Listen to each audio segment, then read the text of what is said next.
About 4 years ago, I became ridiculously good at pulling women. Like, my last 3 girlfriends all said that I had the gift of the gab.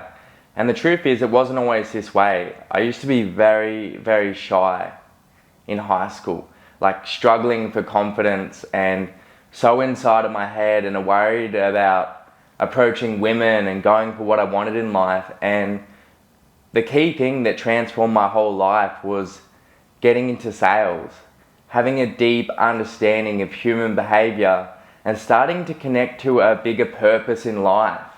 And that's what I found from my journey. What women really want is a man that has direction in life, a man that has purpose, a man that is unwavering in their path and has an understanding of emotional vulnerability and how to create an emotional connection. And I started to learn all of these things in sales, that it was just about stripping down all of the bravado and actually being authentic and trusting myself and being confident in who I am.